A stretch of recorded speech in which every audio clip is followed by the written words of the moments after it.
Hello and welcome. My name is Jennifer Fable of livelifeunbroken.com. Today I want to introduce you to a really cool energetic technique known as tiling the temple. Now, for those of you who want to play with energy, who want to do manifestation, who want to work with Reiki or any other kind of channeled energy modality, tiling the temple is the precursor to any kind of energy work, even if that just means journaling. So why is this important? Why is this technique so crucial? When it comes to doing energy work, your goal is to move from the physical realm up through the emotional, up through the mental, up into the energetic, get that thing that you want to bring into your life, and then bring it down through your bridge back into the physical realm. In order to do this, you need to create a container to hold that energy safely and in a way that doesn't allow it to dissipate or leak out. You also want to make sure you're doing it in a way that doesn't allow outside influences to change your work. And this doesn't necessarily have to mean the oogity boogity vibes from some other person. Sometimes the outside influence that we want to keep out of our work are things like our limiting beliefs or fears. Those thoughts can interfere with our work, and so setting up the space properly helps to ensure that you don't have all that stuff interfering. As well, since your imagination is the key to adding fire to everything, tiling the temple is a practice that is simple enough that you can understand and do easily, and starts to engage your imagination so you can begin to build those muscles. Because when we get up into the higher techniques, using your imagination becomes even more important. So this is where we're going to start to wake up that muscle so you can begin to use it.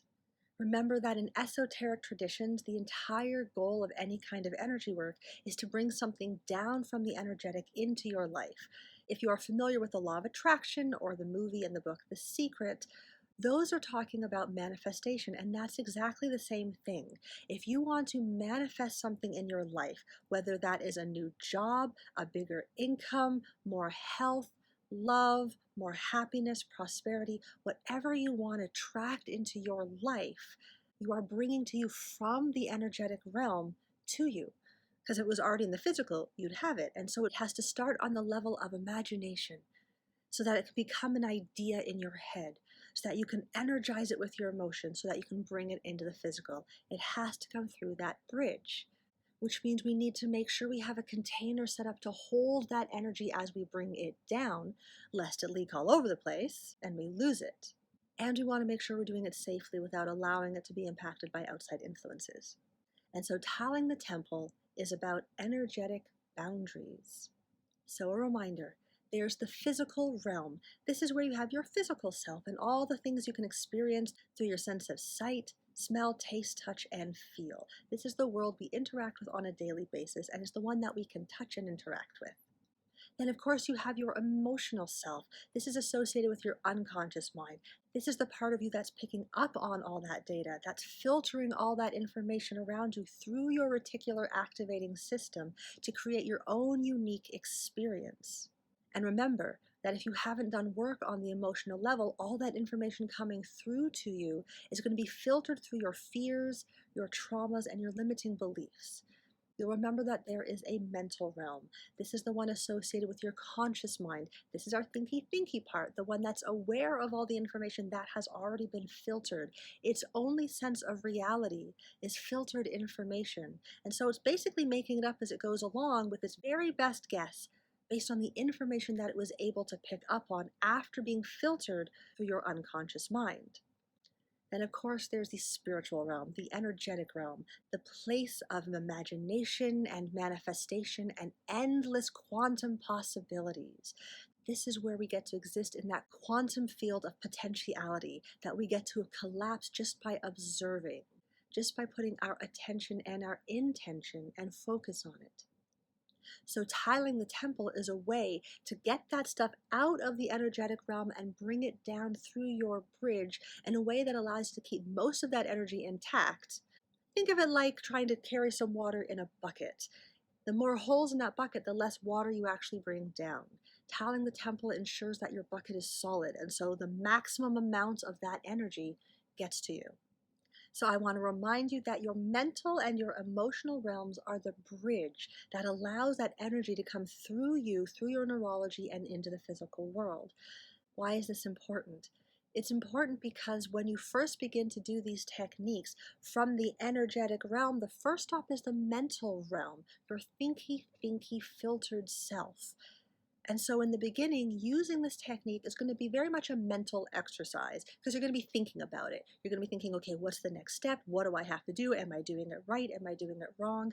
We must move through this space to get to the emotional realm, to bring it through into the physical, which means that in the beginning, you may not feel the effects of this technique because you're too busy thinking it. And over time, as you move through that mental realm and build that bridge, that is when the feelings start to come in. So repetition truly is the key to bring it down. Last time, we talked about sacred geometry and how it is the symbolic representation of the mathematical language of the universe. And since we're going to be working with these three basic shapes today for the tiling with temple technique, I want to do a quick review of the three basic shapes. There's the mystical circle, the symbol of ineffable oneness, symbolic of all potential, all possibility, all opportunity. Now, if we look at the circle mathematically, the ratio of the diameter to its circumference, otherwise known as pi, is what in math is called an irrational number because it never resolves itself. What that means is it goes on infinitely. I read a report that there's a gentleman in, I believe, India who can recite pi up to the 70,000th number by memorization. I also heard about an experiment where they got a computer to calculate pi to the 22 trillionth decimal place. And so when we look at the ratio of the diameter to the circumference, the diameter being the length of the circle from the middle to the edges, and the circumference being a measurement of around the outside of the circle. The ratio of these two numbers, pi, 3.14, goes on infinitely. And so even on the mathematical level, the circle represents infinite possibility, infinite space, infinite opportunity. It is that quantum field that we get to collapse through our intention. You'll remember the mystical triangle. This is where we start to take all that potential, all that possibility, and begin to collapse it into our awareness using our three eyes. Our intention, which anchors the desire, our intuition, which is our guiding light to know which way to face, and our imagination, the visualization muscles that we use to begin to aim that energy in the direction of our choosing. Now remember, and this is important, if your intuition, if your emotional realm is being clogged up and bogged down by limiting beliefs, by traumas, by fears, then your triangle is going to end up kind of tipped in a direction you may not want to go. And so the triangle also represents balance, two opposing forces, and one point of balance in between. Now, in our physical world, we actually use the mystical triangle in a process called triangulation. And here's a reminder of what that is. So let's say you are a forest ranger and you have to look after a vast area of forest from one little perch, and in the distance you see smoke. And you know there's a fire somewhere, but you only have a single line of sight to it, so you don't really know where on that line of sight it actually exists. In order to be able to pinpoint where that fire is taking place, you need a second point. And so you radio over to your buddy in Tower B and you say, hey, do you see the smoke? And they, of course, do. And then you both map from your own locations towards that direction that you're viewing the smoke, and where those two lines cross at that third point, that's where the fire is. This process is used in navigation, it's used by forest rangers. The mystical triangle takes two unrelated points and moves them in a direction to create a new point, a third point. And in that way, we start to give these two places movement, change, growth. This is where that energy comes from to move you to your goal. And so the triangle is really important. Now, once we have collapsed that infinite field of possibility that existed in our circle, and we're moving it where we want to with our mystical triangle, we need to now anchor it down into our physical reality so we, with our human neurology, can actually access it. And that's where we come to the mystical square. The square begins to anchor all that energy that you have created to bring it through that bridge into the physical realm. Every tradition honors the four directions in some way, whether they call it the directions north, east, west, south, whether it's elemental, water, air, fire, or earth, whether it's archangels. Every tradition, esoteric and exoteric, there's always some representation of four. And these are known as the four powers: to know, to will, to dare, and to keep silent. Now, to know, this is your intuition. This is your guiding light, your compass, so that you know where to aim. To will, this is your intention. This is that thing that you want to bring towards you, that you're aiming towards.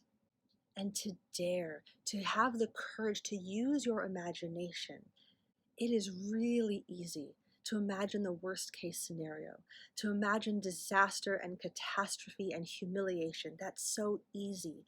It takes courage. It takes daring to use your imagination to fuel your highest, greatest potential of who you are. And so to dare is about having that courage to aim in the direction you want to go, not in the direction that you fear. And to keep silent. This is the one that trips us up. This has nothing to do with keeping secrets. This is about holding energy, holding that power. It is said that when we are speaking, we are not listening. And so to be silent is about staying in stillness so that you can receive that message. That's kind of the goal of meditation, isn't it? To find that space, to find that zen, to find that stillness, so you can finally hear the whispers of the universe. To be silent is important. We need that in order to anchor what we desire, what we have imagined, and what we are aiming towards into the physical realm. We must be open to receiving it. This is why an element of solitude is a part of every healing journey. Now remember, it is your emotions that energize your thoughts. So you want to use your imagination to tap into your emotions so that you can energize your intention and create that mystical triangle of growth and change and movement in your life. Now, when beginning to work with your imagination, there's only one rule you need to follow. Breathe in to choose it, breathe out to use it. If you allow your imagination to follow your breath, this process becomes so much easier. So breathe in to choose it and breathe out to use it. And don't worry, you'll get a chance to experience this. Now, the first step to tiling the temple is to initiate what I call circular breathing. This is where you want to imagine that you are taking that breath in through the top of your head and breathing out through the bottoms of your feet into the earth. Now, this is all about intention. Obviously, you don't have a blowhole on the top of your head, and there's nothing at the bottom of your feet that you can exhale through. And if you intend to breathe in through the top of your head and breathe out through the bottoms of your feet, I promise you'll notice a difference in your body. There is a different meta K associated with this type of breathing. So give yourself permission to tune in and notice that. So you're going to initiate circular breathing in through the top of your head, out through the bottoms of your feet where it goes into the earth, gets cleansed and comes back up around you and back into the top of your head. It is creating a sacred geometry shape around you known as the torus, T-O-R-U-S, not Taurus like the bull from the zodiac. You may also recognize this shape as the shape of a magnetic field, which the earth has, which you have. You may remember way back from science class that when electricity moves, it creates a magnetic field. Well, when energy in our body moves, and energy in motion is emotion, it creates a magnetic field. It creates a torus of energy around us. And so by initiating circular breathing, you are activating the shape around us, sending that air down into the earth to be cleansed, allowing it to move up around you and back into the top of your head, creates this beautiful sacred geometry around you and strengthens your energetic field, aka your energetic boundaries. I like to imagine myself in a beautiful bubble of light when I do this, because I know that in that space I have absolute power, absolute control. That is my space. And setting the intention of claiming that as your space and protecting it in this beautiful bubble of light sends a very powerful message to the universe and creates a very unique, positive meta-K in your body. And so feel free to imagine that as well. Okay, so let's get down to the brass tacks. How do you tile the temple? Step 1, you're going to initiate that circular breathing until you feel something shift in your body, until you notice your meta K.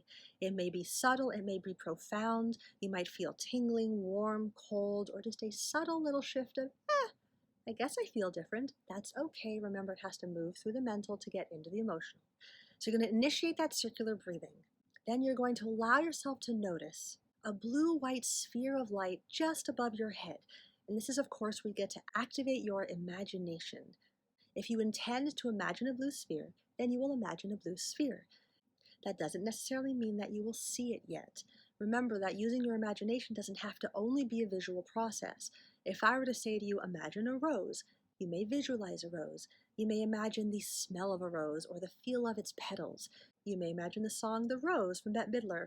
All of these are perfectly fine imaginings of rose. And so when you set your intention and imagine this blue sphere of light, allow yourself to use whatever sense is natural for you in the moment. Once you imagine that blue sphere of light above your head, you're going to breathe in to choose it and breathe out to use it. And as you breathe out, you're going to imagine that sphere snapping around the entire room, all the way around you, above your head and below, underneath your feet, into the earth. You may hear a sound, you might get a feeling, you might visualize something, or you may just say to yourself, I'm snapping it around the room. Again, however you imagine this process is perfect. Once you can sense a shift in your body, once you have a meta K of, I'm pretty sure I've got my circle up, then you're going to allow yourself to notice 4 beautiful pillars of light just up above your head in each of the cardinal directions. Now, if you're not certain what direction to face, you can either take your best guess, of course, it's all about intention, or you can use an app on your phone like a compass that allows you to notice which direction to go in. Either one's completely fine. So you're going to notice these beautiful pillars of light up above your head in the 4 cardinal directions, and you're going to breathe in to choose it, and as you breathe out, you will use it and imagine those pillars of light descending down from above into the earth in the 4 cardinal directions and locking into the circumference of your circle. So now you have your circle, and it's anchored by your 4 pillars of light. And I like to actually imagine like a deep rumble as they vibrate down into the earth. Now, at this point, your meta K might be one of expansiveness from the circle and solid groundedness from the square. Don't be surprised if you actually feel heavier or more solid after you bring these pillars of light down. That meta K is your way of noticing this shift. Now, the final step of tiling the temple is to imagine above your head a beautiful golden pyramid of light and allow it to descend down around you, locking into the 4 corners, because of course the base of a pyramid is a square. So it's going to lock into the pillars of light inside your circle, creating a beautiful sacred geometry. And that's it. That is tiling the temple. So a bit of troubleshooting to help you along. Ensure that your sphere is above your head, usually about 18 to 24 inches above your head, and also goes down into the earth under your feet, also around 2 feet down.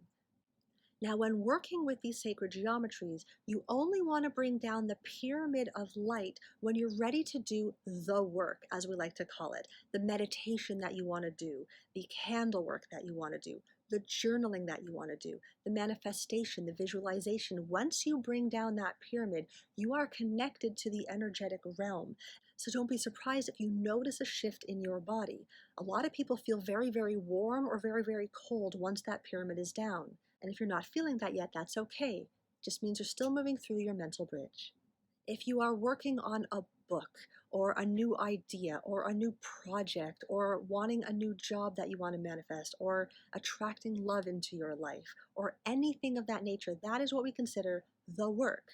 While you're actively doing something, brainstorming something, manifesting something, that is when you want to have the pyramid down around you because it connects you up to the energetic realm in a very profound way. And it can be quite intense, so you want to use this in limited amounts of time. Once you are done doing whatever you're doing, just allow the pyramid to blend down into the earth, all the way down, just dissolving down into the earth. You can also imagine it rising back up into the sky. Either option is completely fine. And then you also want to allow the pillars to go as well. And we do this by saying the sentence, stay if you will, go if you must. And you can always feel free to allow that circle to stay up because it's always great to have that extra level of protection and to stay in that field of possibility. Now, some key concepts to remember. Tiling the temple is an important technique and is meant to be the precursor to any kind of energetic work, whether you call that meditation, whether you call that yoga, anything that connects you to the energetic realm, even brainstorming a new idea, must take place in a container that allows you to bring it down safely and without having your bucket leak everywhere. And so tiling the temple is meant to be that first step. Remember that in the beginning, this is moving from the energetic realm through your mental self, through your thinking place as you learn this new technique. And so don't be surprised in the beginning if you don't quite feel anything. The more you do it, the more you engage with it on the mental realm, the more you will bring that energy through into the emotional realm, and that's when you begin to feel it. And that's okay. And remember, of course, that patience is the key. Give yourself permission to kind of suck at this at first. Give yourself permission to have doubts and concerns and not really be sure if you're doing it right. That's all perfectly fine. Just remember, breathe in to choose it, breathe out to use it, and you'll be fine. As always, I want to remind you to decide you want it more than you're afraid of it. It's okay for this to feel a little feely. Just decide you want it more than you're afraid of it, and everything will always work out okay. As always, thank you so much for joining me. And if you have any questions about this or any other information in this series, please feel free to reach out to me through my website at www.livelifeunbroken.com or via email or social media. Thank you again, and I'll see you next time.